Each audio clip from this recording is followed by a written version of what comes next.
talk about difficult issues, issues that relate to race, identity, social justice, and the fragility of democracy. And I should add that it's no accident that the museum and the Democracy Center were built on this very site, because this is where in 1942 LA's Japanese American families were forced to board the buses that took them to the incarceration camps for the duration of the war. So for us here at the museum, this is hallowed ground. For us here at the Democracy Center, this is the ground zero point, one of the ground zero points in the civil rights history of this country.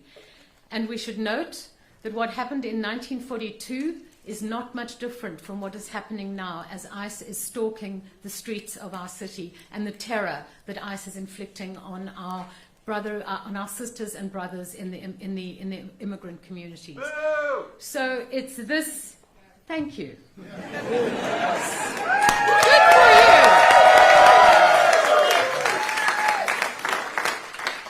So it's the power of this place that drives our mission here at the Democracy Center, which is to ensure that the injustices of the past are never repeated, to stand up against authoritarianism, and to defend the principles that define a free and just society. The center, this Democracy Center, for us is a beacon for democracy, for civil rights, and for memory, because it's our living commitment to ensure that we will not reverse course on our nation's journey towards a more just and equitable future. Thank you. Thank you.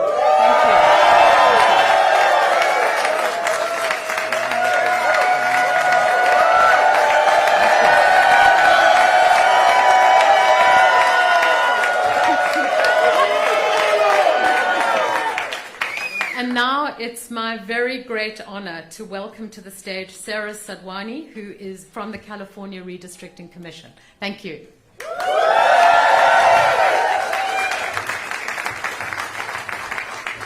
Thank you. Thank you, Anne, and thank you for hosting us here today in this most historic site. My name is Sarah Sadwani. I'm a political science professor, and I served as a commissioner on the California Citizens Redistricting Commission. In 2020, I had the distinct honor of being selected through a lottery draw. I'm not an elected official.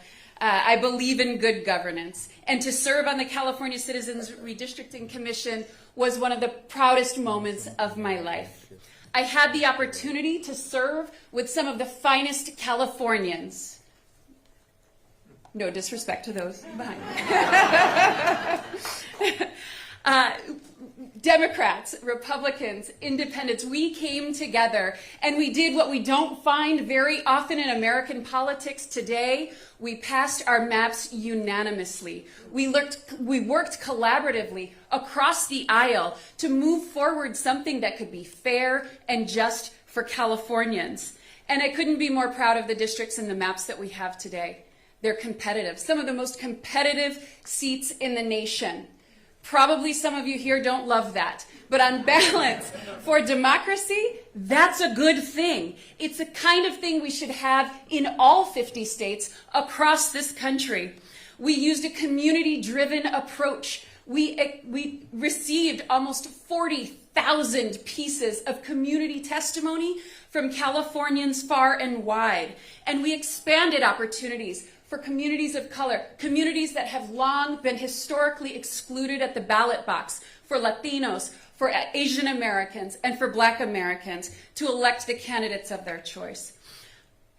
But these are extraordinary times, and extraordinary times call for extraordinary measures. We have witnessed masked gunmen kidnapping our neighbors off the streets, and my understanding is they're outside waiting to do it again. We have seen not just the toleration of political violence, but the encouragement of it on January 6th against nonpartisan election officials, and the deployment of the National Guard in our cities, turning our cities into police states. And if that wasn't enough, we are watching executive overreach that no doubt is making our founding fathers turn in their graves. And we have to take action. These are the hallmarks of a democracy in peril. My political science colleagues, Stephen Levitsky and Daniel Ziblatt, who authored a very famous book at this point, How Democracies Die, wrote, "Protecting democracy requires more than fright and outrage.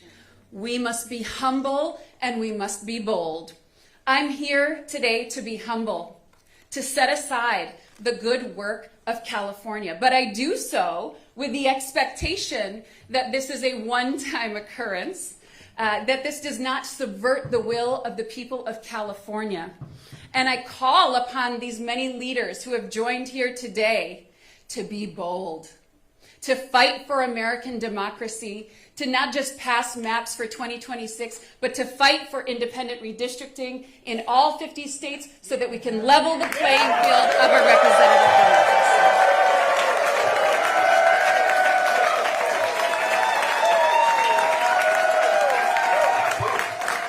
Thank you. And now we'll hear from Jody Hicks.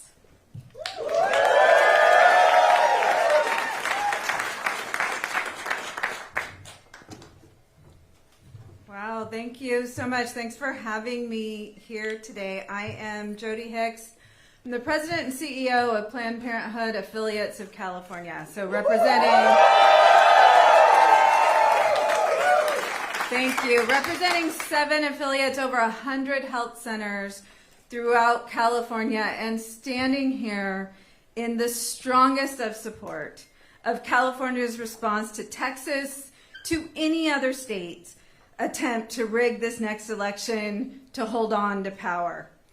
And I want to tell you why. If you remember, it was not that long ago that this administration changed the rules to appoint anti-choice justices to the Supreme Court with the mission to overturn Roe. And that's what they did. 50 years of protections that women had are obliterated because of this Supreme Court. And what they tried to tell everyone is, it's okay, we're just putting the rights in the states.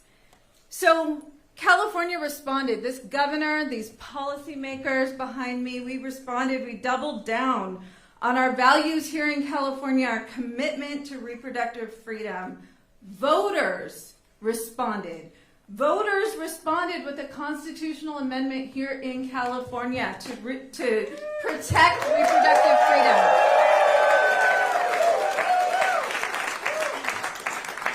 Voters responded to what was happening across the country by flipping congressional seats here in California, by kicking out those anti-abortion extremists in an attempt to flip the House.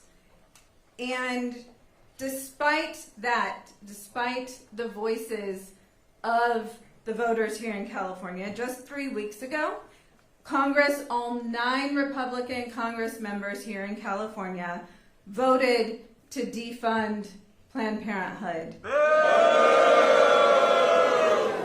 They knew it would disproportionately target California because we have invested in improving access to reproductive health care, because those are our values here in California. Our health centers, there's over 100 of them. Over 80% of them are Medicaid patients, our most vulnerable communities. And they didn't have the votes to do a outright ban, so they did a backdoor ban, which is essentially putting economic sanctions on Planned Parenthood health centers for providing abortion. So what does that mean? No federal funds go to abortion services, so we're not talking about attacking the service.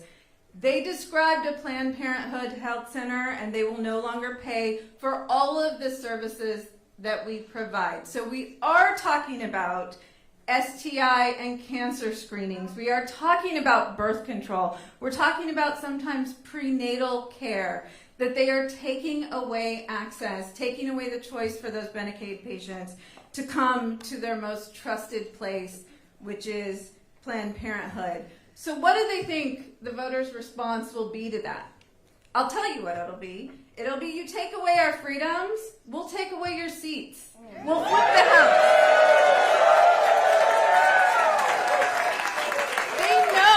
They know that will be the response. But what are they going to do as a response to that? They're going to rig elections.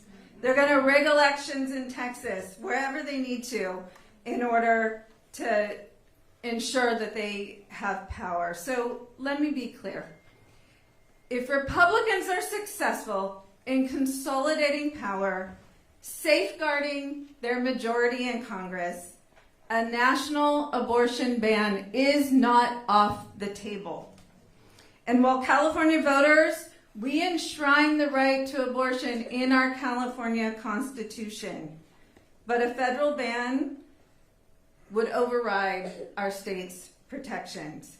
And we can't let that happen. We can't sit idly by while the Trump administration, while their backers in Congress pursue every avenue to strip blue states of their autonomy, of people's fundamental rights. Republicans in Washington, across the country, they continue to become more bold. They're more brazen, they're more cruel. And if we do not fight back, they will continue to seize unfettered power, defy the will of the people, and threaten the health and well-being of all of us. So 3 years ago, we stood before California voters and asked them to stand with us, to put protections in our California Constitution. And guess what? 67% of Californians did that. So today I'm standing before you again, asking those same Californians to once again protect reproductive freedom, protect the values of California, and stop Donald Trump.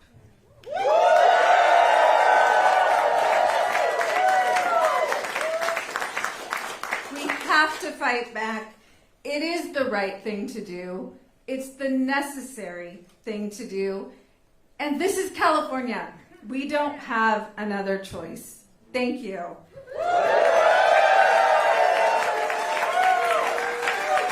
And with that, it is my pleasure to introduce Erica Jones with the California Teachers Association. Thank you.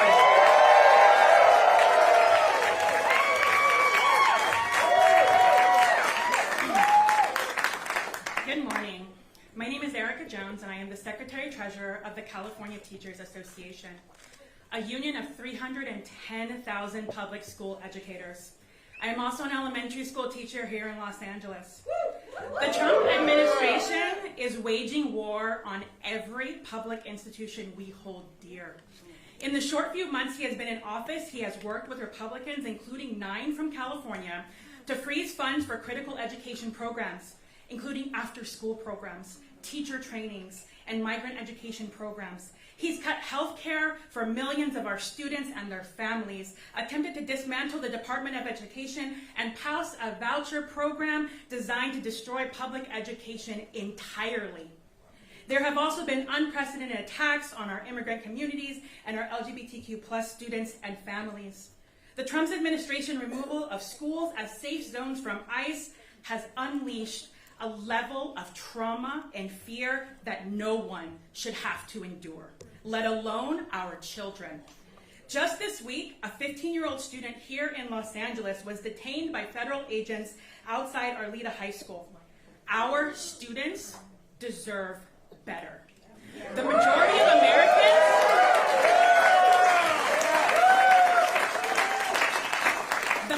Americans are not with him on these vicious attacks. So what does Trump want to do? Rig the next election and steal our right to fair representation? He wants to stack the deck to keep slashing public services to pad the pockets of his billionaire donors? I taught my kindergartners to be kind and to help each other, not to cheat and be a bully. Y'all 5-year-olds get it. Why can't he? I'm here today because educators across California, from Calexico to Crescent City, are ready to fight back. We spent months reaching out to the 9 Republican representatives in California. Several refused to even meet with their local teachers in their offices. Some lied directly to our faces and promised they wouldn't vote for draconian cuts to our schools and our health care, only then to go back to DC and side with Trump and vote to harm our kids and our families here in California. Given these extreme threats and these corrupt politicians who will throw their own communities under the bus, our union stands in full support of this ballot initiative. We are ready to do whatever it takes to stop this power grab and fight back against any and all attacks on our democracy, on our students, and on public education.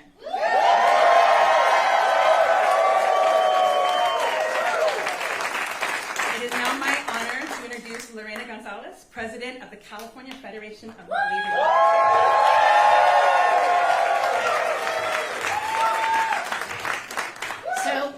Good morning. My name is Lorena Gonzalez. I am the president of the California Federation of Labor Unions, AFL-CIO, representing 2.3 million workers throughout the state, over 1,300 different local unions from every sector you can imagine. And we stand with our colleagues today in calling for a response.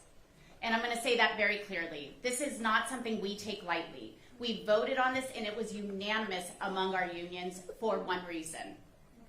We're not a partisan organization. A lot of people forget that.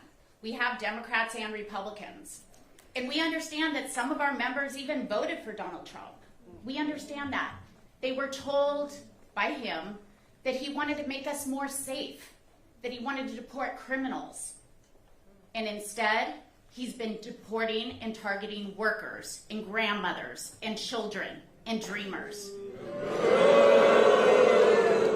They were told, even our Republican members, that he was for working people, that somehow he cared about bringing manufacturing and jobs back to America and to make sure that working people were taken care of. And what has he done? He has systematically destroyed our federal government unions by abolishing, basically, collective bargaining agreements that were decades in the making. He has taken away the right to collectively bargain of every employee he possibly can, and that is not pro-worker.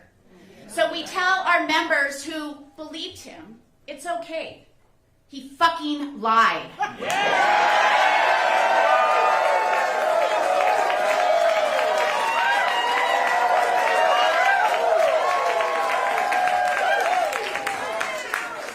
Blame them, but we do tell them this, and they know this because they showed it in the last election. Even those who voted for Donald Trump in some of our reddest areas in the state said, we are going to send a check by voting for a Democrat to Congress. We had split ticket voting in a number of districts, and in fact flipped 3 of those.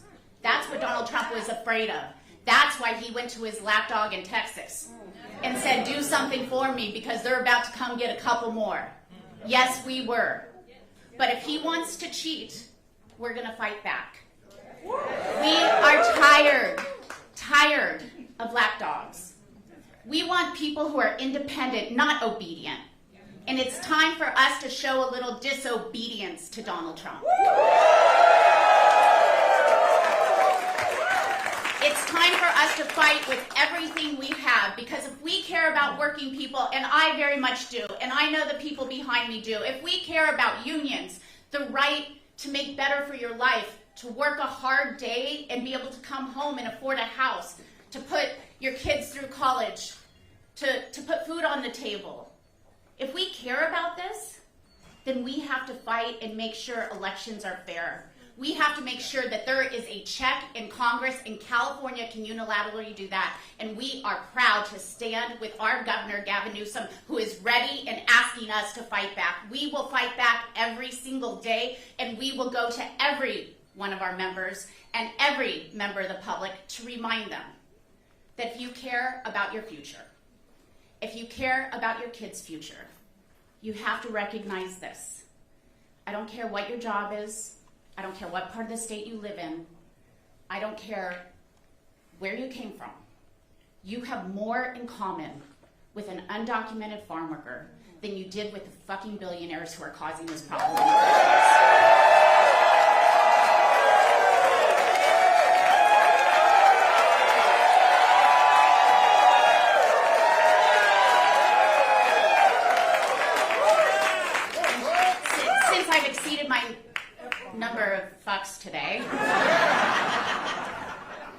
pleasure to bring up somebody who has seen firsthand the destruction caused by this administration. My brother, David Huerta, the president of SEIU California State Council.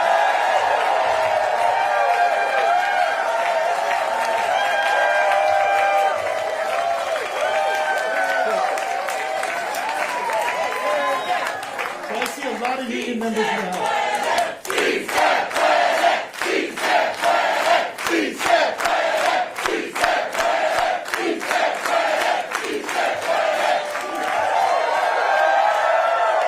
When we fight, when we fight, and fight we will. Take a deep breath here. My name is David Huerta. I'm president of SEIU USWW and president of SEIU California. And I stand here today on behalf of over 750,000 workers represented by SEIU in California. Healthcare professionals, janitors, airport workers, security officers, caregivers, educational workers in every corner of our state. And SEIU members are ready to fight. SEIU members across the board, black, brown, Asian, white, we are worried about our democracy, and we are choosing to act. We've been protesting on the streets, and now we're gearing up to the fight at the ballot box. Workers, and in particular workers of color, are rising up to defend our democracy. And SEIU members are no strangers to fighting for democracy. Our members know what's at stake, and they know that we're in for a fight. But when we are in a fight, we're all in that fight. And we're ready now because democracy is at stake. Republicans in Texas, Washington, D.C., and other states are colluding with Trump to consolidate one-party authoritarian power in Washington. The same Republicans that changed the rules to pass their atrocious big pile of garbage. I'd say shit. Well, actually, I'm going to say big pile of shit, because it is a big pile of shit, are now trying to change the rules to stay in power. Working people will not stand back and let it happen. Republicans have one goal, and that goal is to silence the voices of working people. Divide brown and black communities in particular. Unleash terror in immigrant communities, and establish a government that will serve corporations and the wealthy, not the working people. And it's particularly important that we are gathered in our beautiful city of Los Angeles, because it is here on June 6th that they unleashed hell on our streets. It's here on these streets that masked men came into communities, unidentified, incarcerating, taking working people, taking mothers, fathers, aunts, uncles, neighbors off our streets. And for me is with the great sense of pride as an Angelino that we saw our community defending family, defending community, but most of all defending our democracy.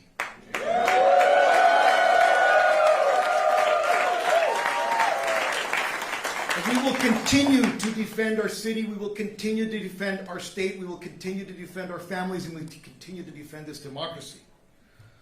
With all the power of nonviolent action and with the power of our vote. We have no intention to let up at all in this effort. We must have a response to those who choose to do this. And we cannot allow the voters in this country to be disenfranchised, perhaps permanently, by the actions of an authoritarian. SEIU members care too much about fairness, about our right to vote, and our democracy to let that happen. And we do not back down from a fight.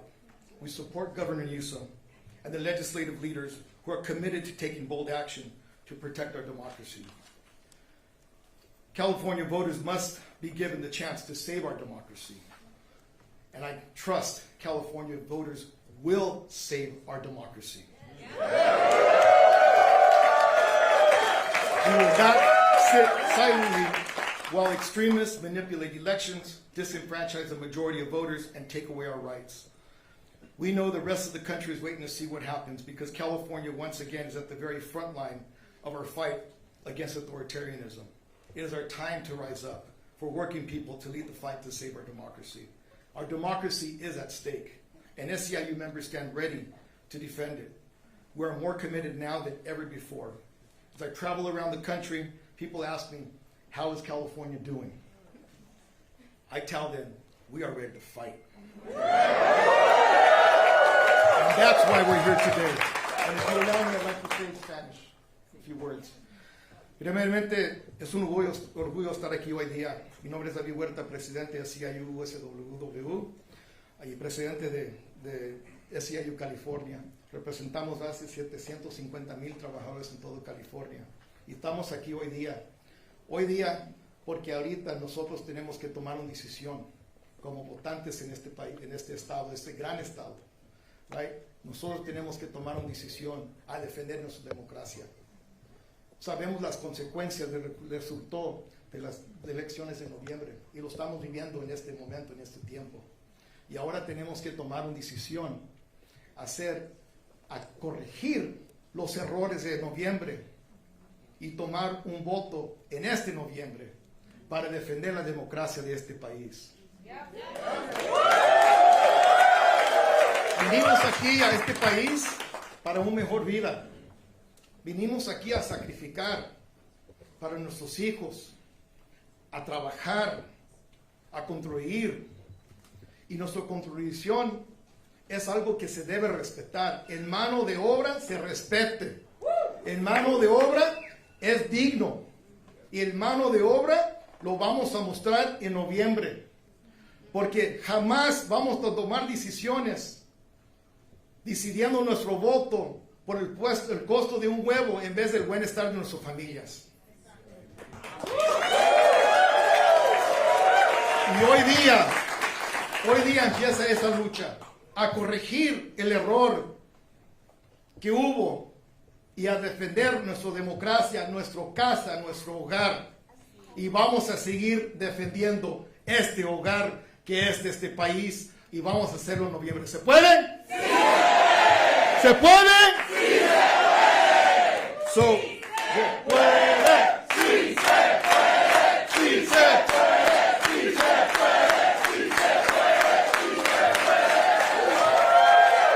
So, it's now my honor and privilege to introduce a friend and a leader on behalf of my family, on behalf of all of us in California, with great gratitude, Assembly Member Isaac Bryan.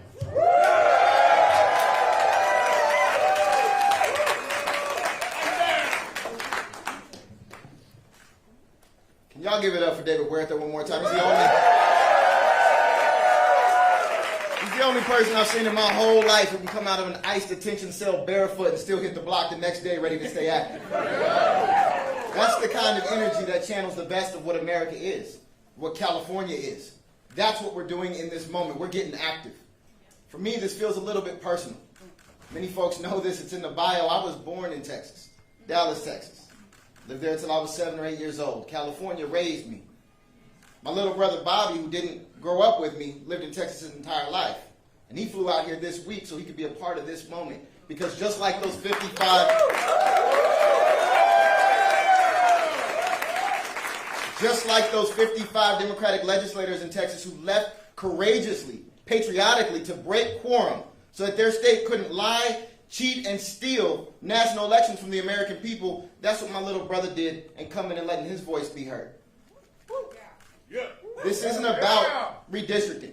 Don't let anybody tell you it's about redistricting. I've seen a few different polls. Do Californians hate gerrymandering? Yes, we do. Do the American people hate gerrymandering? Yes, we do, and we absolutely should. That's not what this is about. This is about whether we will let the authoritarian in the White House break our democracy while we sit silent, while we take a high road that doesn't exist anymore. Now isn't that moment. Now is the time to square up and defend all that we deserve, all that we've built, all that makes this country truly great. And it's really special to start this off here in Los Angeles. With this gracious LA, we had the biggest fires we've ever had in our city's history. And what happened when they denied us federal aid? We rallied together. We created mutual aid. We stepped up for one another like we should. And then they came with ICE, and they ran through our streets looking for families to separate. And what did we do? We took hundreds of thousands to the streets to stand up and defend folks who are struggling. And then they sit in the military. And then the governor sent them packing. And now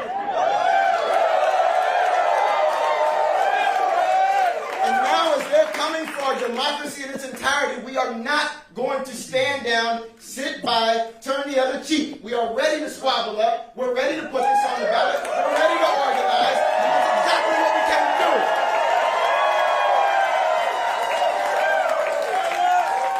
Emmanuel Handler said, we don't run from our problems. We face them head on. We're going to face this one head on. And next is my honor and my privilege to introduce my sister in the legislature, the chair of the Elections Committee in the State Senate, Senator Sabrina Cervantes.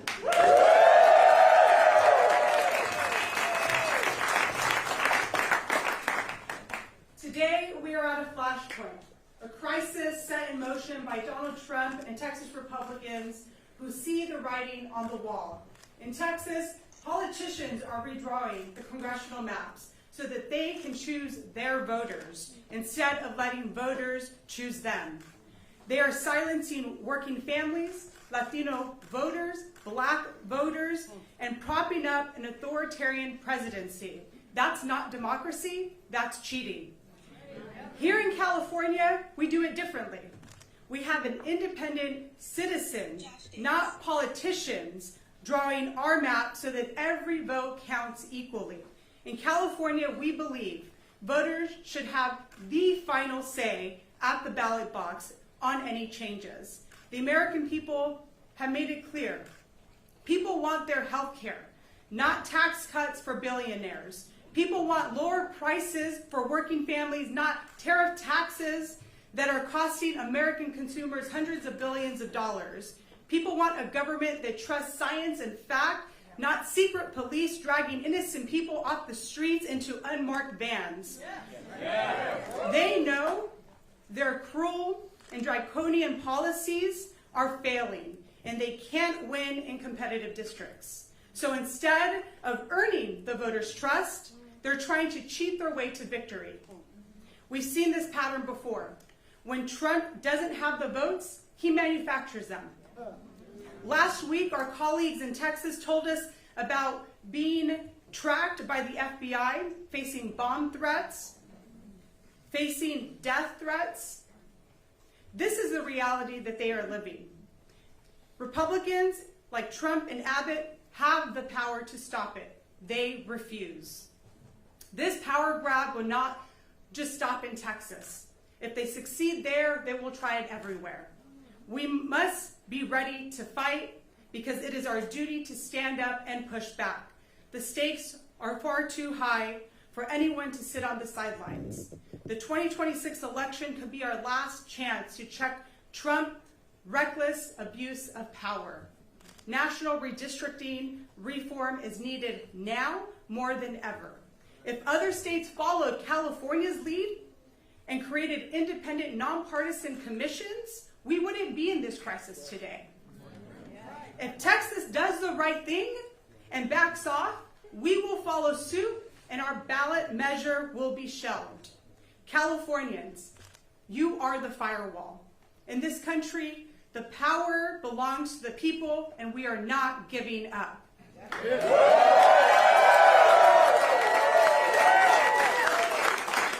is now my distinct honor to introduce the House Democratic Caucus Chair, Representative Pete Aguilar.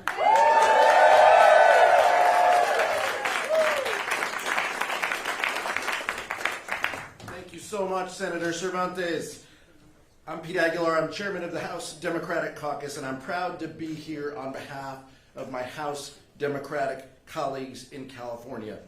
We're here today because the Republican-controlled Texas state legislature wants to rig their congressional map at the request of Donald Trump to make it harder for Democrats to flip the U.S. House and to hold Donald Trump accountable. And Texas isn't alone. Other Republican-led states are making deals with the president to try to do the same thing.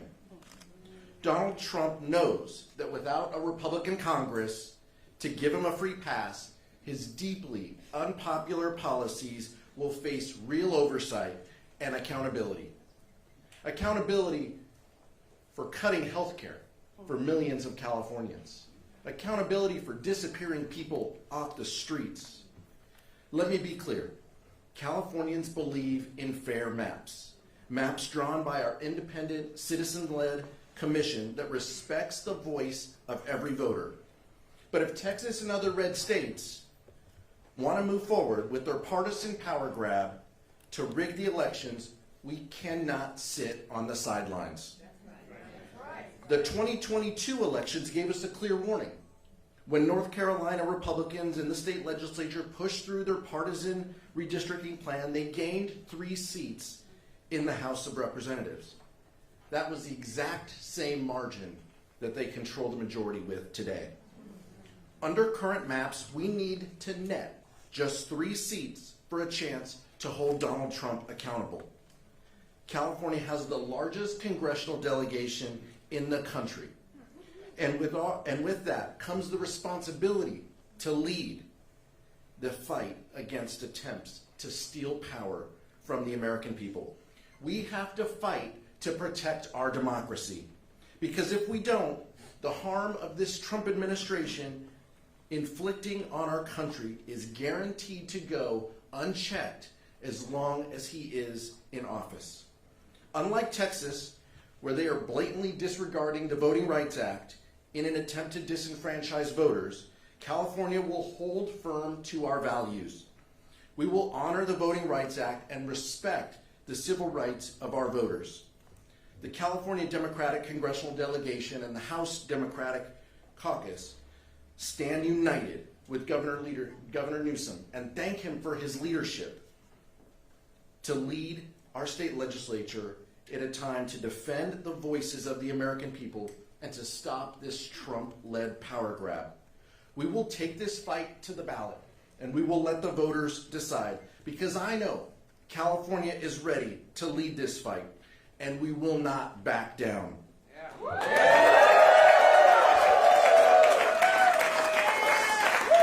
Someone who has a proven track record in defending democracy, our Senator, Adam Schiff.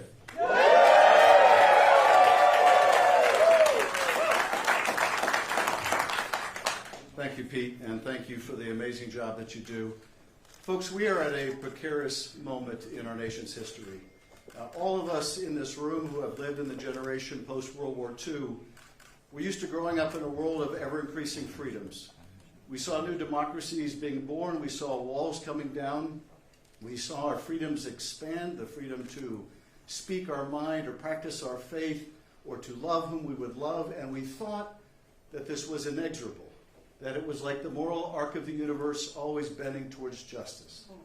Until suddenly we found ourselves in a world where it was not bending towards justice.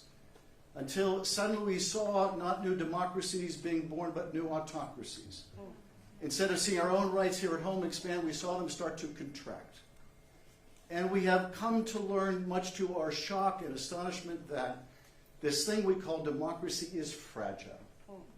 And now we are on the precipice of another great threat to our democracy, and that is this effort by Donald Trump and Republicans in Texas to take people's vote away, to make the votes of those in California worth less, by taking lines in Texas that are already horribly gerrymandered to elect Republicans and making them worse. This is a president who has never viewed himself as a president of the United States of America, but only as a president of some of the states and some of the regions that voted for him. This has never been the case in America. But I will say this, you come after our votes in California and we will fight you tooth and nail.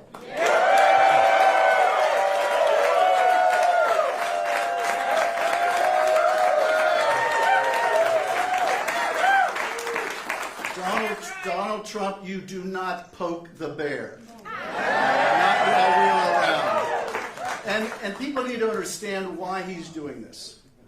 They just passed in Congress the most reprehensible bill, their big ugly bill, that is raising health care costs for millions of people. It's going to cost millions of people their health care.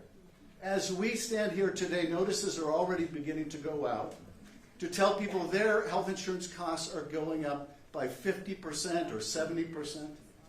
People now, parents that are off buying back to school things for their kids, are seeing backpacks up 30% because of his stupid tariff wars, and pens and pencils costing even more. They're having to tell their kids they can't engage in certain extracurricular activities because they just don't have the money. People losing their health care, their costs are going up. This guy ran on a platform of bringing down the cost of the American people, and he's a failure. He's a failure. Costs continue to rise, but take solace in this. As you, the American people, are paying more and more for your everyday lives, Donald Trump's economy is going great. His personal economy is great. He's building a $200 million ballroom for himself. He just got his third Air Force One. He's making more money for himself and his family than he ever has in his whole life put together. He doesn't give a rat's ass about you. Not in California, not in Texas. He only cares about himself. It is his underlying corruption that is responsible for the reason why you are struggling hard to make a living. And we are going to fight back. We're going to make sure that here in California, your vote matters. If they're going to play with fire, we're going to fight fire with fire. And let me just say this to quote our wonderful governor, Donald Trump, thank you for your attention to this matter. It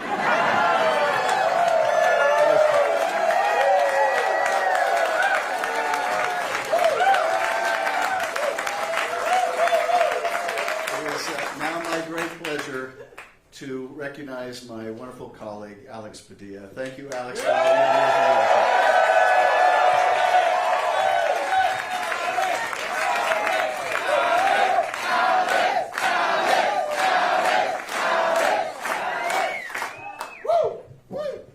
I'm Senator Alex Padilla. And I have a question for the people of California. Are we ready to stand up for our democracy? Are we ready to speak up for our democracy? Are we ready to vote this November and defend our democracy? I thought so. Look, let me also add a little bit more light as to why we are here in this moment. It's been only 7 months of this Trump administration. And when we stop and look at it, you can't help but come back to the words costs, chaos, and corruption. Right? The costs on working families keep going up and up. These failed tariff wars are increasing costs for us. When you deport workers in agriculture and construction, you can't wonder why the cost of housing goes up and the cost of food goes up. Billionaires are getting their tax breaks, but working families are paying the price. Chaos. It's not just these on-again, off-again tariff wars out of the White House. It's what's happening as communities are terrorizing the city of Los Angeles, throughout the state of California and beyond. That's right, when masked agents come out of unmarked cars and disappear people, that is intentionally created chaos. Violating the Constitution. Not just bad for democracy, it's also bad for the economy. But worst of all is the corruption. And I will get into the ways that Donald Trump and the whole family is enriching themselves by leveraging this position. We're here to talk about what's happening in Texas and California as it pertains to redistricting. When Donald Trump calls officials in Texas and says, give me 5 more Republican seats, doesn't it sound the same as when he called the Secretary of State in Georgia after losing in 2020 and said, find me 11,000 more votes? It's corruption. He's trying to rig the system. That's it. One of the earlier speakers said extraordinary times call for extraordinary measures because we're not living in normal times. In normal times, a political party in power would be proud of their accomplishments and they'd be running on their record asking for voters to keep them in power. That's not what's happening right now. With Donald Trump and complicit Republicans in Congress, cutting health care, threatening social security, undermining the Constitution with this immigration enforcement deportation agenda obsession they have of 3,000 arrests per day. They know they're not just unpopular, they're wrong. And the only hope they have of keeping power next November is to rig the system. And so that's what they're doing. They're rigging the lines, they're rigging the system, they're trying to rig next year's election, and California's not going to stand for it.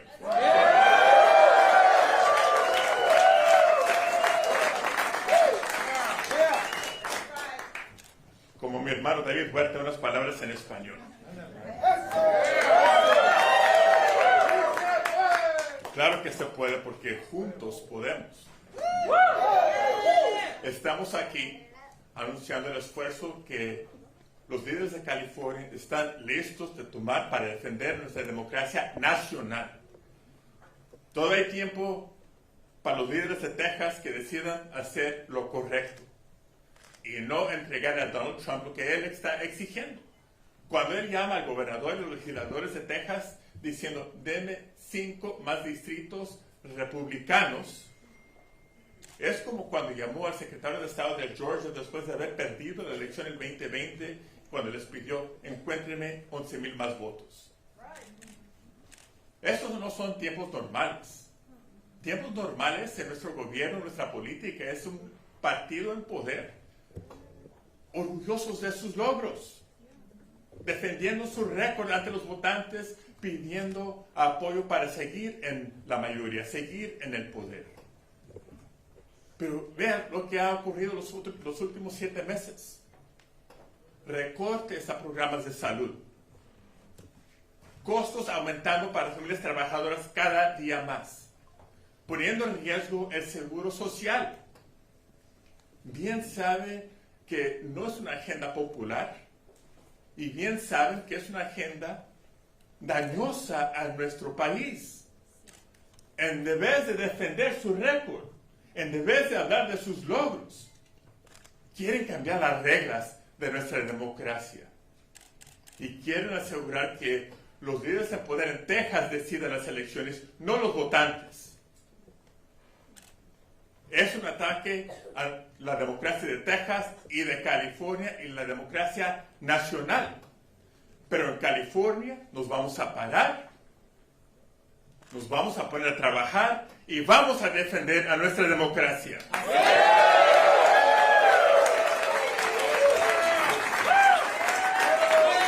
Este noviembre, los votantes de California van a determinar si seguimos con una democracia fuerte o no. Es la cuestión, la pregunta de hoy.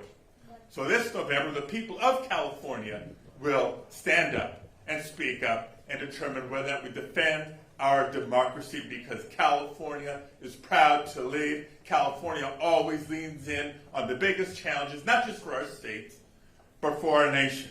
And we're going to do it together, because a wise governor that I know is fond of saying, if you want to go far, go alone. Excuse me, if you want to go fast, go alone. If you want to go fast, go alone, but if you want to go far, go together. And the person who has brought us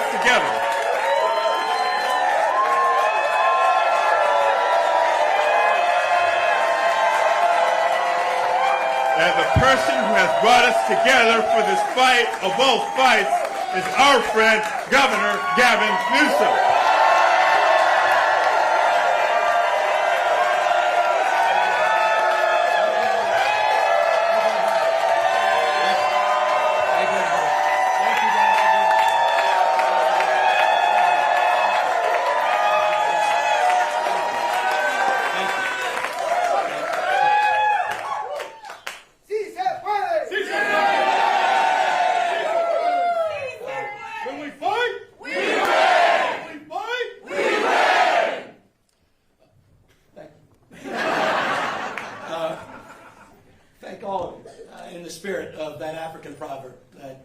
Senator Padilla was referencing.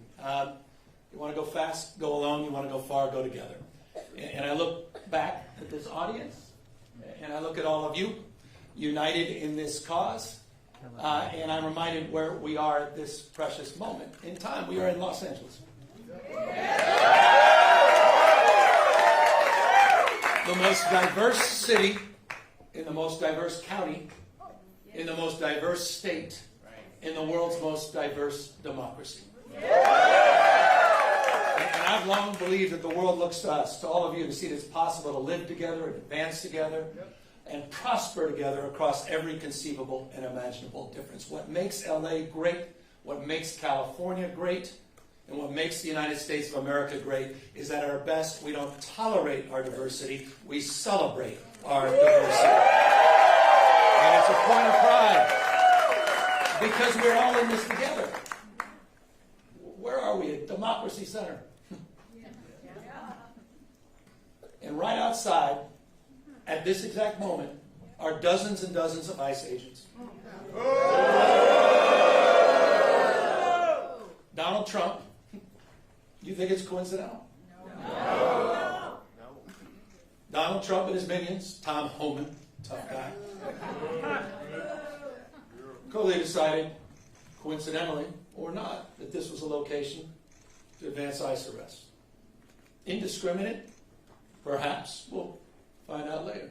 It was certainly indiscriminate when a 15-year-old disabled boy had a gun put to his head in Los Angeles trying to go to school just a few days ago.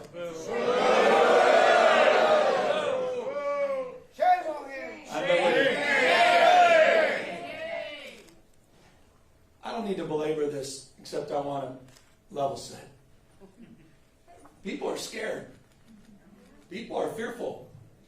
You had a United States Senator who was thrown down to the ground in a federal building. Alex Padilla. J.D. Vance's name is Alex Padilla, not Jose Padilla. That's the Vice President of the United States. It's another museum, not so far away from us, talks about those 53 days. Some of you know what I'm referring to. Wake up, America. This is a serious moment. Wake up to what's going on. Wake up to the fear, the anxiety. Wake up to what's happening, not just here in Los Angeles, where we saw our streets militarized. We saw due process rights thrown out the window. You heard the word disappeared. I was with a 12-year-old boy, born in Oxnard, California, whose mother and father were disappeared. 20 years going to the same packing facility every single day. He didn't even know how to get back into his own home, into his own house. Had no brothers and sisters. He has now disappeared in an attempt to find his parents. That's Trump's America. That's the moment we're living in. So these are sober times. And so I'm deeply grateful to all of you for standing up and for being here today. I'm grateful for all the elected officials that are here, members of Congress, not just our 2 U.S. senators, to members of the California legislature for having the courage of their convictions, for standing tall and standing firm, to recognize today is Liberation Day in the state of California. And as Senator Schiff said, Donald Trump, you have poked the bear, and we will punch back. Here's the good thing about California, folks. We're the size of 21 state populations combined. We're the 4th largest economy in the world. We're not a small, isolated state. I know they say don't mess with Texas. Well, don't mess with the great Golden State.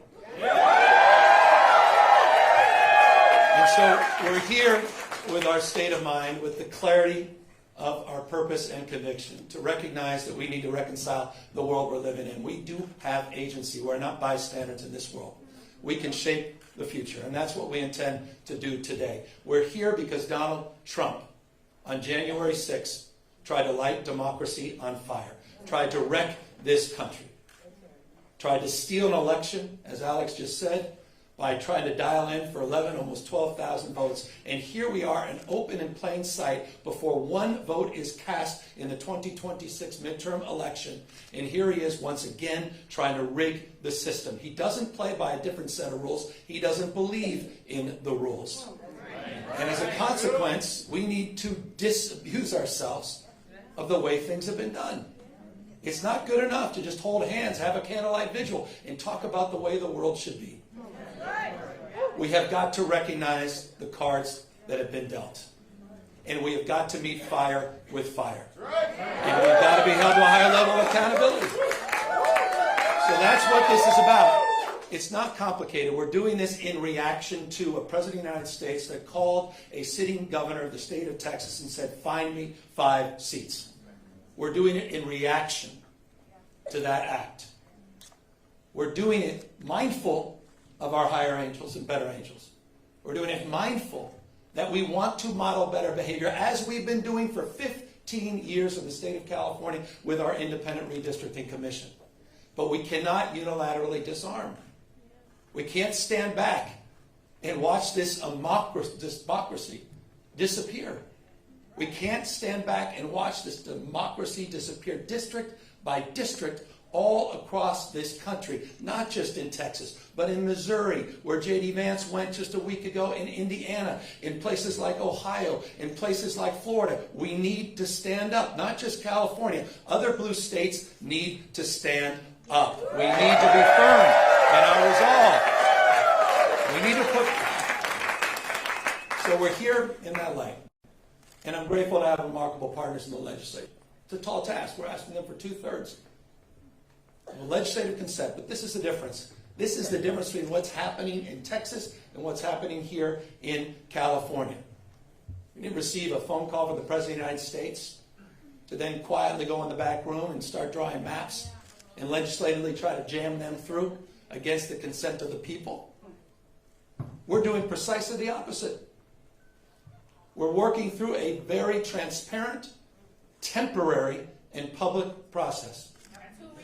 We're putting the maps on the ballot, and we're giving the power to the people. This will be the first redistricting that's ever done.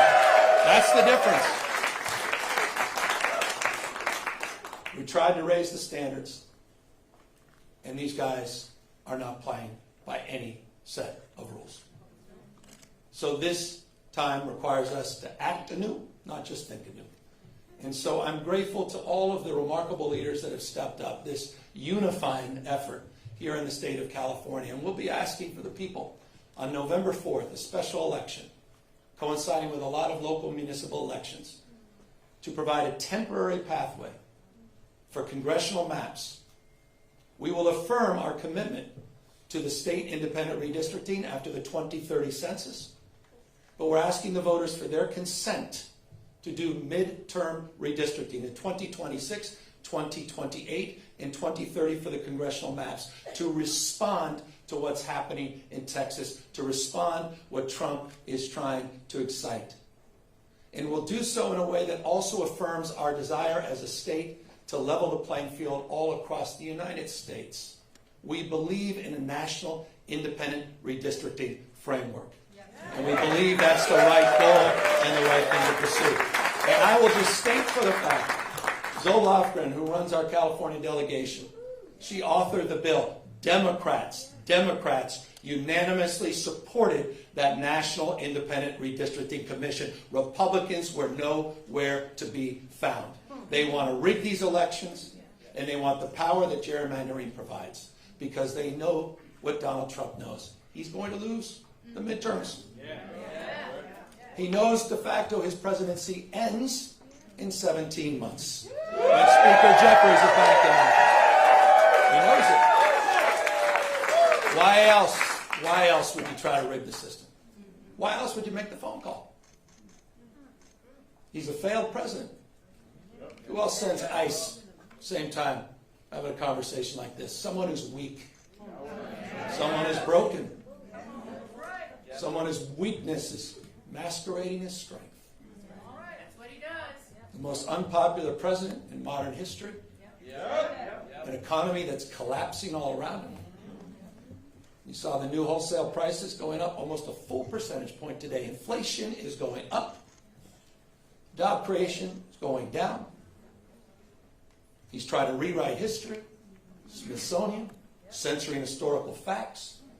And in the spirit of what Adam Schiff said, he's trying to put America in reverse on voting rights, civil rights, LGBTQ rights, on women's rights. He wants to bring us back to a pre-1960s world. That's what this is all about. It's about power, and I want to end on this. And we are about to give power back to the people.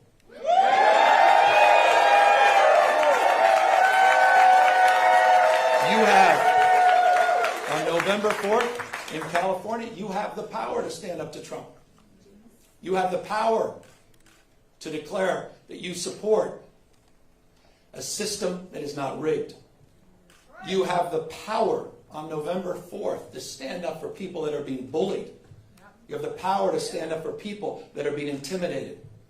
You have the power to stand up to the rule of law.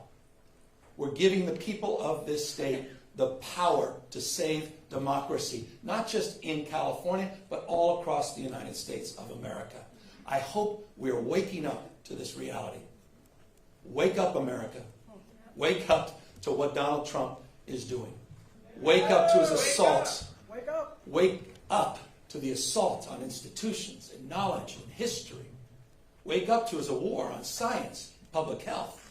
His war against the American people. This is a guy who lays claim to want to get a Nobel Prize, sitting there and bending his knee to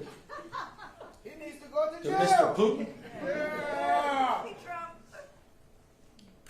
You have the power to straighten this out. And so I want to again just thank everybody for exercising not just their formal authority, yes, that's what we're doing, but also sharing their moral authority at this moment. I want to thank everybody for being here today, for being here tomorrow, and most importantly, we're counting on all of you on November 4th for each other to win this election and stand up for our democracy. Thank you all very much.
We're going to ask you to start moving towards the gaggle out this way. For folks in the audience, you are welcome to stay here for a little while our friends in the press are all here to get out of the room and move to our second portion. Again, our audience members, please make yourselves comfortable here in the room.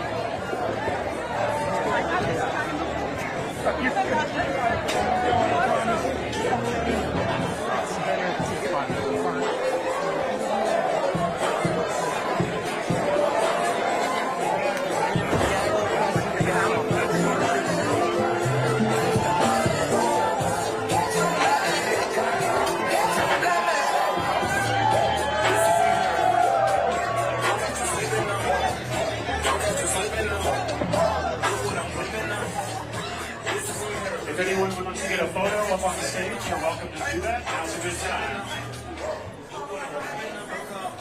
Attendees, this is the right, press the stage.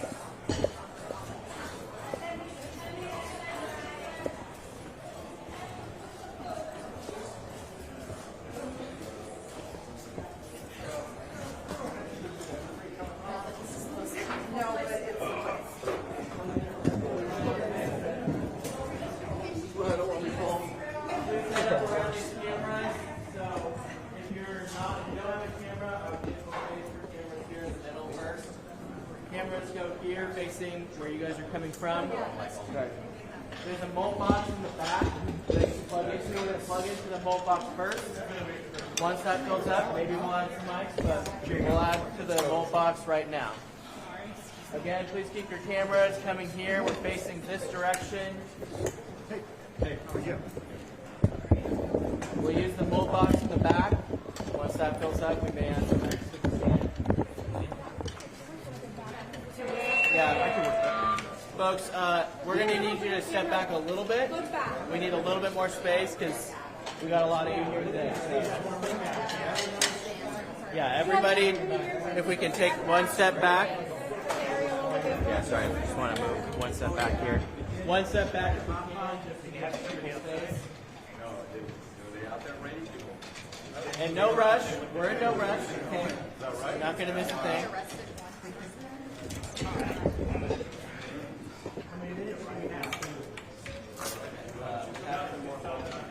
Sorry, I'm going to go around there. Sorry, no.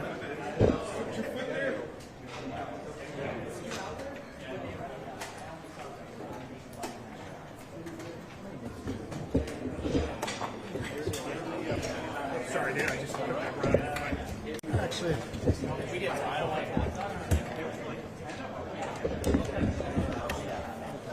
cool if I just shoot over your head. Yeah. Mike, plug into the whole box in the back. We're removing the flag if this is the only mic.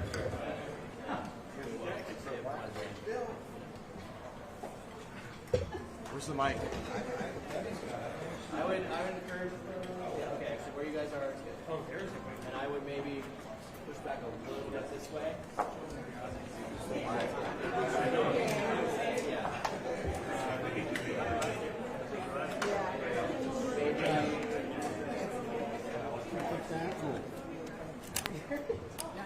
We can have some reporters on this side. Trying to be on the side. Over here, so don't be shy. Okay, we can. Is audio on right now? Are you guys getting audio? No. Okay. We'll turn on the light in just a moment, so don't worry about lighting yet. And again, we'll let you know when this is happening. Which camera is yours?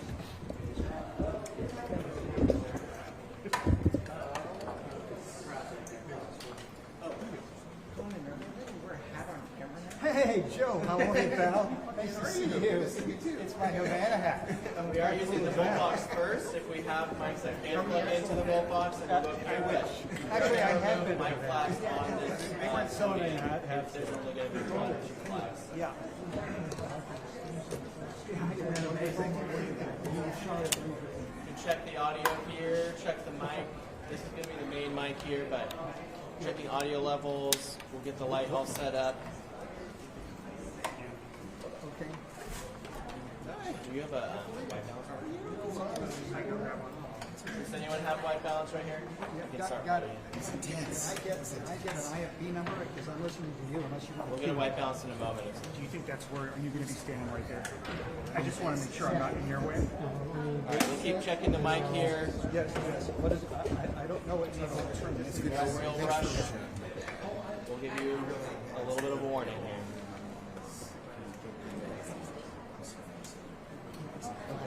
Hang on. No, so if you don't mind removing the flag. Coming right here. I'll try to stay low. I mean, I was here with my camera. Hey, it's Jamie. I'll try to stay low. Sorry, bro. I mean, I was here. I kind of got my position. You can do it. I'll get around you. We'll work it. If you want to switch, I'll go behind you. No, you're cool. You're cool. You got it. Sure? You're push. You're going to walk. Yeah. Okay, I'll stay low. You, let me know. I'll take my light down. Yeah, can you tell how you take it all the way off? Sure. Yeah, I'm with it. Take it off?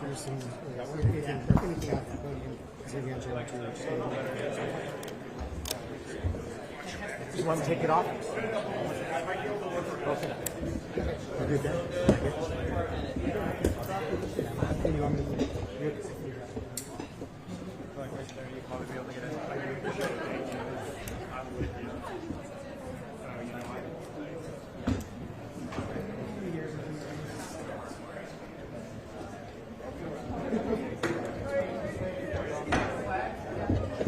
So are you you in the vote box? Yeah, I'm in the move box, but I want to do it so I can split. Watch out for cables here.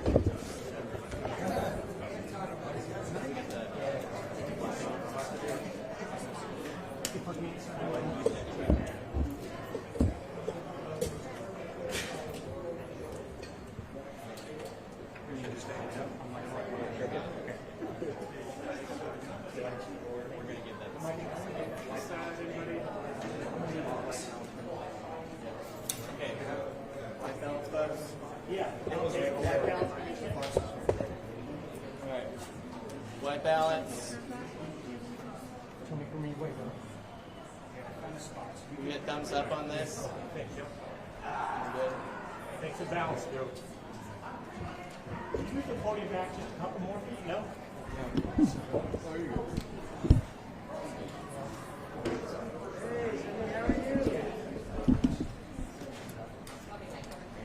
Yeah, I can. Who's going to come any second now? You know what you're going to say.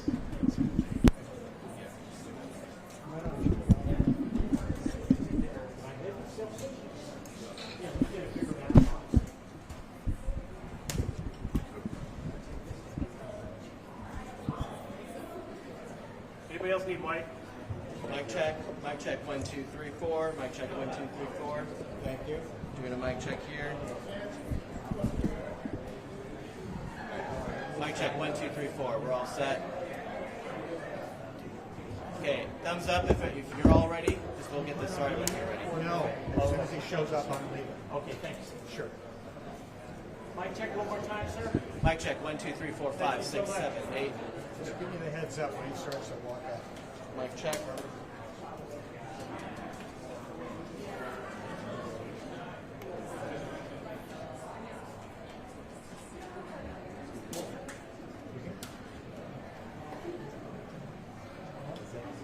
I'll give you a warning. Yeah.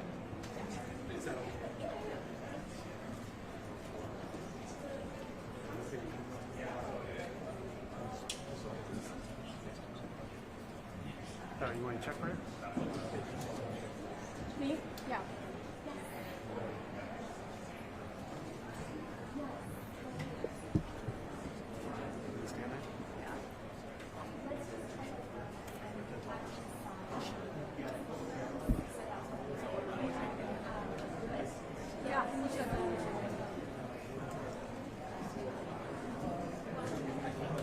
All right, one more mic check for folks. Checking the microphone. 1, 2, 3, 4, Okay, 5, I'm 6. about to leave. If I duck out of the shot, that means he's walking out. You're good. Yeah, it's fine. I came up with a couple more games. We're probably seeing it kind of dark. Good?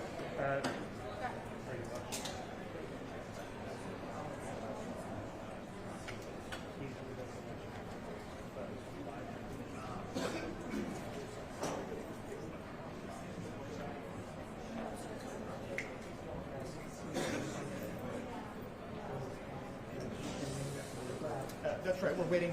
This is called a gaggle, where the governor will take questions following what essentially was a Democratic Party rally here at the Democracy Center at the Japanese American Heritage Center Museum.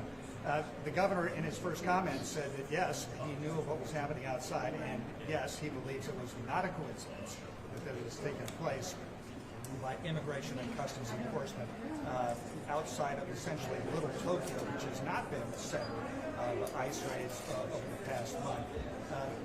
This was a rare occasion where the governor appeared with the two United States senators from California, Adam Schiff and Alex Padilla, as well as members of Congress, including Pete Aguilar, who's the leader of the Democratic leadership in the House of Representatives.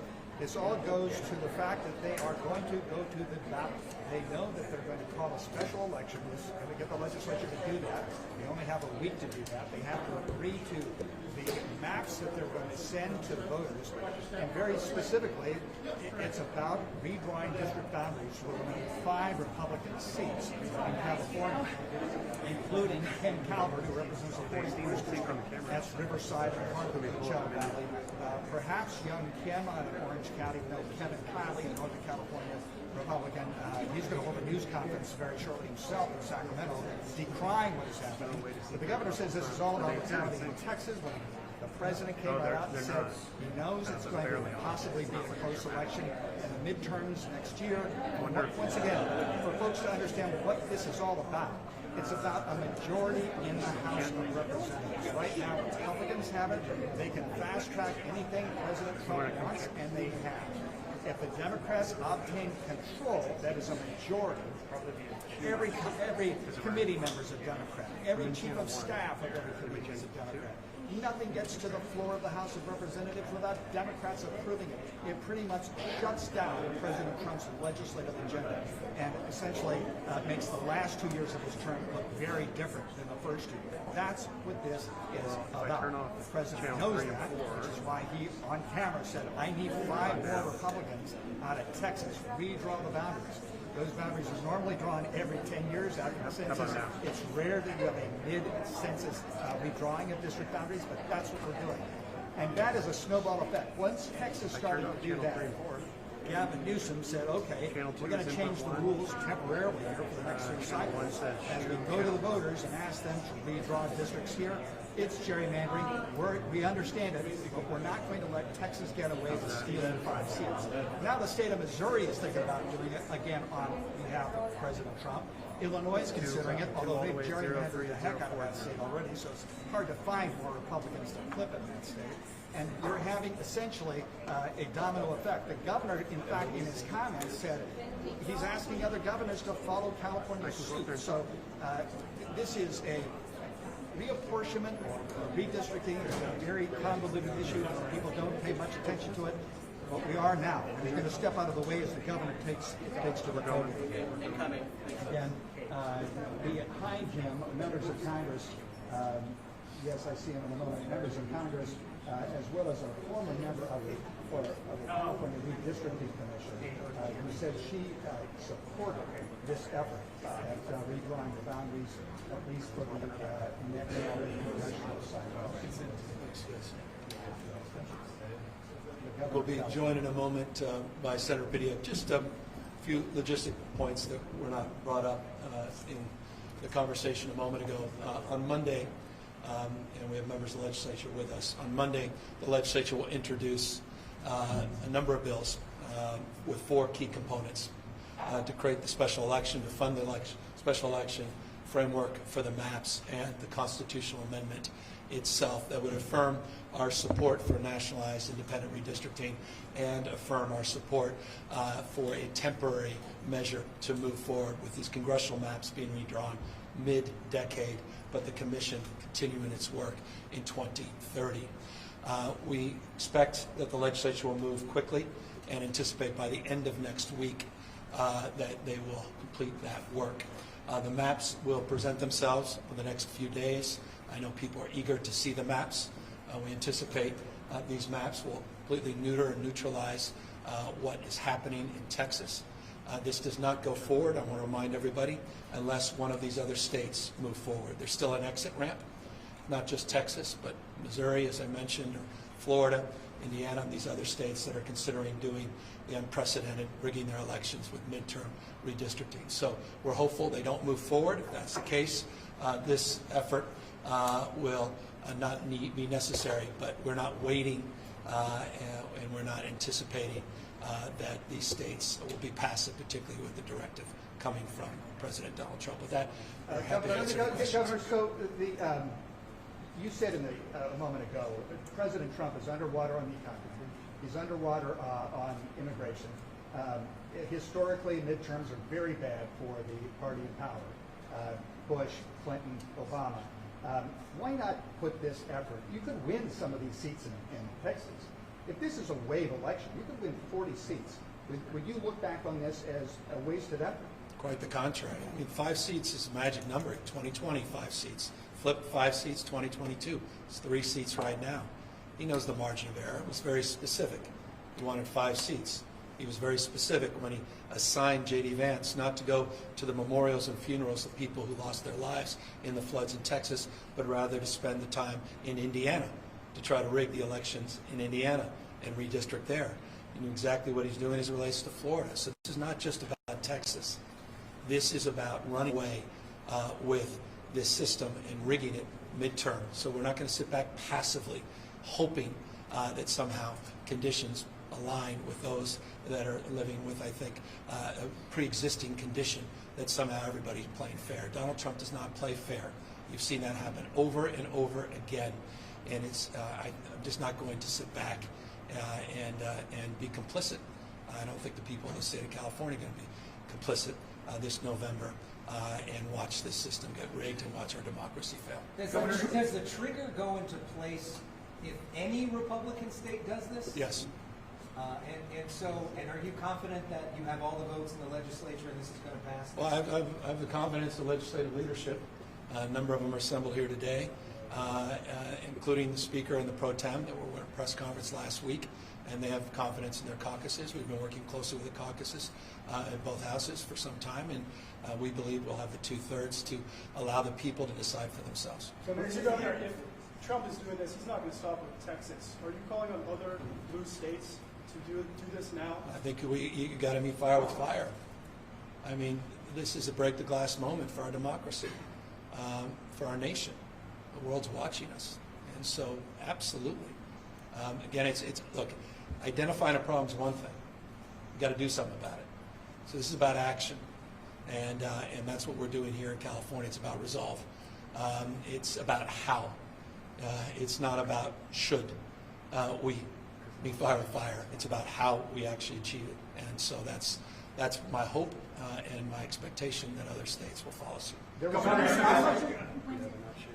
Just in terms of what you were just talking about, I mean, what is the Democrats' endgame here? Because Republicans do have more options for redistricting in states like Ohio, Indiana, Missouri, and there are a lot bigger legal hurdles for Democrats in states like New York, New Jersey. I mean, what is the endgame? Do you feel like you can win this? We got to win. I mean, democracy's counting on us. I mean, the founding fathers not live and die to see this moment, and so there's just too much at stake. And we can roll over and say, boy, maybe if we don't, they won't continue this process well beyond Texas. You know for a fact they will. They'll run up the score regardless. At least California could push back and neutralize Texas. And once a mind is stretched, it never goes back to its original form, the power of emulation. Success leaves clues. If we're successful in November, I imagine other states may consider their own paths. Some could happen as late as January, some could happen earlier. Many states have not dissimilar independent redistricting commissions. They could take a look at exactly how we process this and how we approached it. Other states are differently situated. But look, end of the day, we're just, they count on us to continue to say one thing and do another. That's what's different about this. We're not just asserting ourselves, we're going to prove ourselves this November. Governor, has immigration for counties in California to say that the state can't afford this? The registrar in Riverside County said it's going to cost $16 million for special election. What's your response? Well, the state of California is going to fund that. And that's what the bill's all about. So yes, it's deeply disingenuous. We've got the money. We're going to do it. And no price tag for democracy. And this individual should know, as he's a what? The registrar of voters. He should know the rules. Imagine that's a job description as well, that the state will be funding it. Governor, there was Have you spoken with Governor Schwarzenegger about your proposal? I had a chance to dialogue with the governor. As you know, as someone that opposed very publicly attempts to roll back independent redistricting, that voted for them in the first place, I share his vision. And I've made that clear publicly, and I've made that clear to him privately. And that's why it was important to talk to him specifically about the fact that we're affirming our independent commission, and we're calling for a national independent commission as well. Could you speak to the ICE action outside the... Well, I think it's pretty sick and pathetic. And it just said everything you need to know, the setting that we're under. That they chose the time, manner, and place to send their district director outside right when we're about to have this press conference. Said everything you know about Donald Trump's America. And that was top down. You know that for a fact. They'll deny it, I'm sure. Maybe they won't deny it. Said everything you know about the authoritarian tendencies of the President of the United States. I said in a moment ago, wake up, America. Wake up. You will not have a country if he rigs this election. You will have a president who will be running for a third term. Mark my word. I wasn't exaggerating when I said that I received in the mail a Trump 2028 hat from one of his biggest supporters. These guys are not screwing around. The rules do not apply to him. The most corrupt president in history. Doesn't believe in free enterprise, crony capitalism. He is wrecking this country, wrecking the economy. He's a lawless president. Wake up, America. Wake up to what's going on.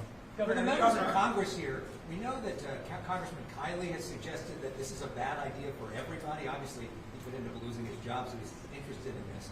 But are there other Republican members that are maybe saying this is not a good idea, that they're uncomfortable with this whole concept? What are you hearing behind the scenes from your colleagues? So Kevin Kiley miraculously came up with this piece of legislation because he realized that his district was in question. That's about as self-interested as you can be. B, my colleagues will confirm this, we had our weekly call with our Democratic caucus, and every single one of them was grateful that California was stepping up and fighting fire with fire. They said, can you lean in anymore?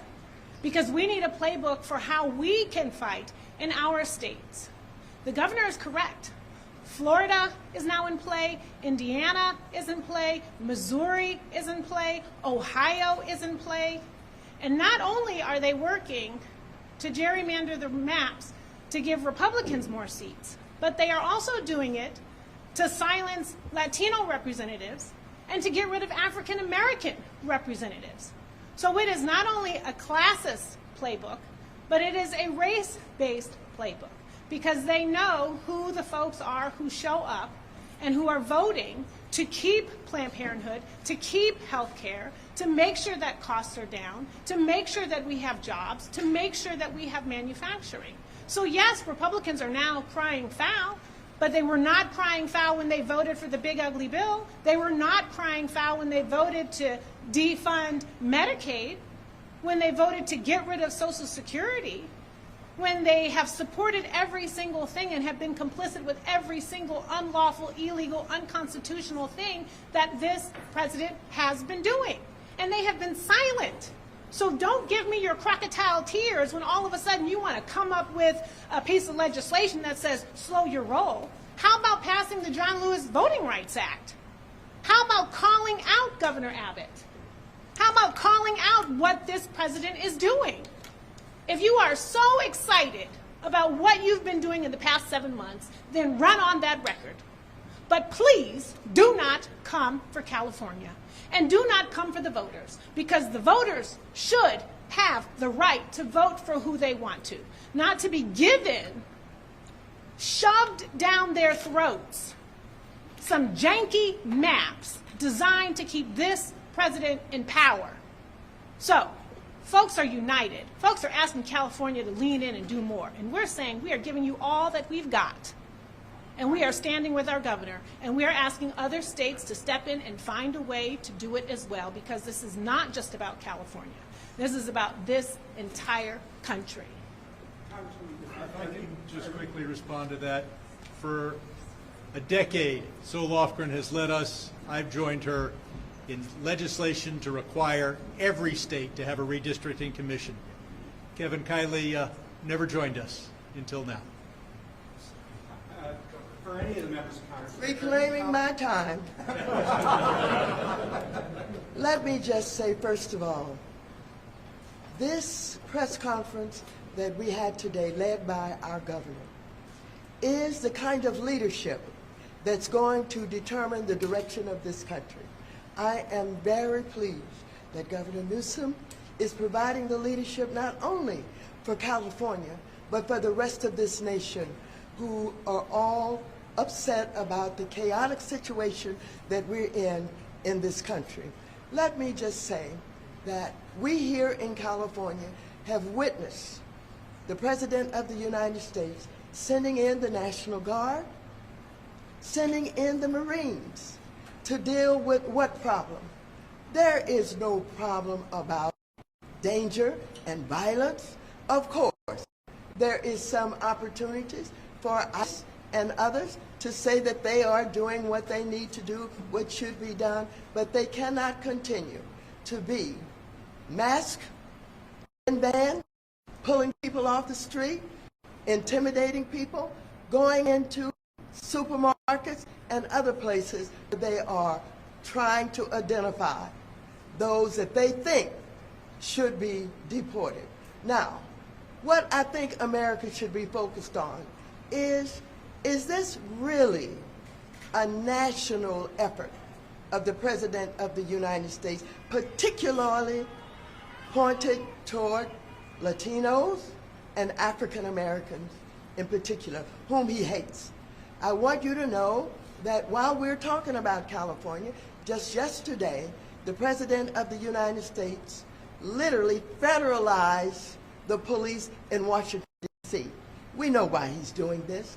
As a matter of fact, they were in front of Whole Foods last night, asking black people for their identification. He's trying to provoke us, but we're smarter than that.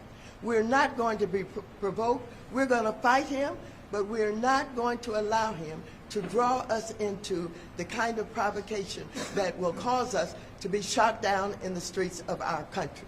We know that this president would love to call martial order and to say that he's protecting the citizens against us, those that he had deemed are part of DEI, diversity and inclusion and all of that.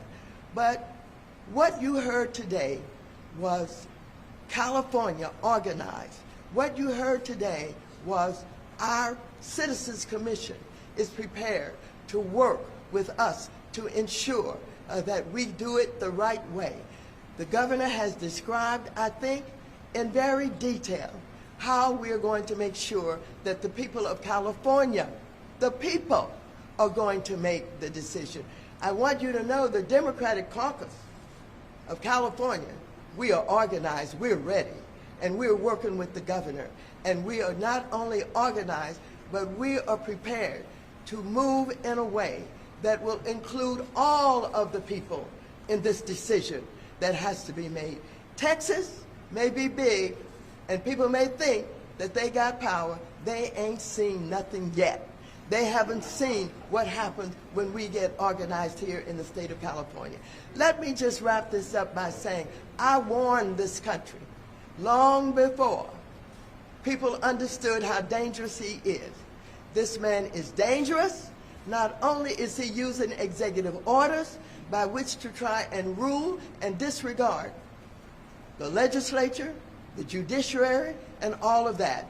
The fact that he has intimidated private law firms going into our financial institutions and intimidating them shows you that you have what would want to be a dictator in this country. And so I am very pleased to be here today. Everybody knows I ain't scared of nobody. Never have been and never will be.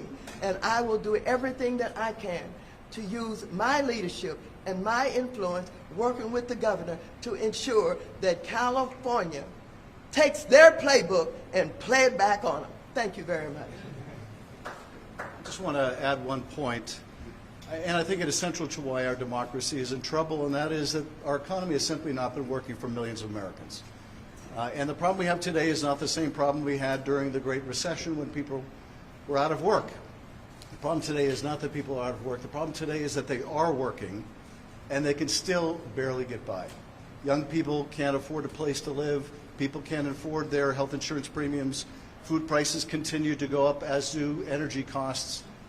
And this is why I think we're struggling as a country. When people see the quality of life that their parents enjoyed is better than what they have, all too many are eager or willing to entertain any demagogue who comes along promising that they alone can fix it.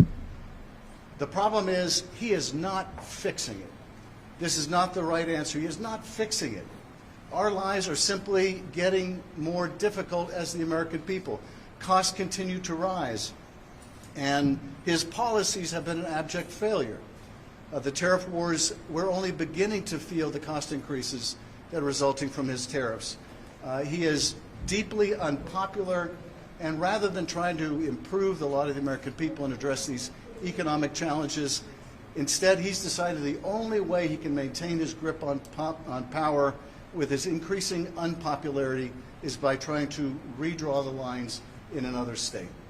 And this is why California has to fight back. He is never going to take meaningful action to deal with the ordinary challenges facing Californians or the American people. He wants to instead redraw the lines in Texas to keep him in power and keep those deeply unpopular failed policies moving forward. But we are determined here in California to stop him. Thank you, everyone. We are out of time. Can you react to what's going on with those posts on X that are clearly trolling the president? Can you just talk about that? Is that like a strategy? I don't know. I hope it's a wake-up call to the President of the United States. I'm sort of following his example. And if you've got issues with what I'm putting out, you sure as hell should have concerns about what he's putting out as president. So to the extent it's gotten some attention, I'm pleased. But I think the deeper question is, how have we allowed the normalization of his tweets, True Social posts, over the course of the last many years to go without similar scrutiny and notice? Thank you, everyone. We are out of time. Thank you so much.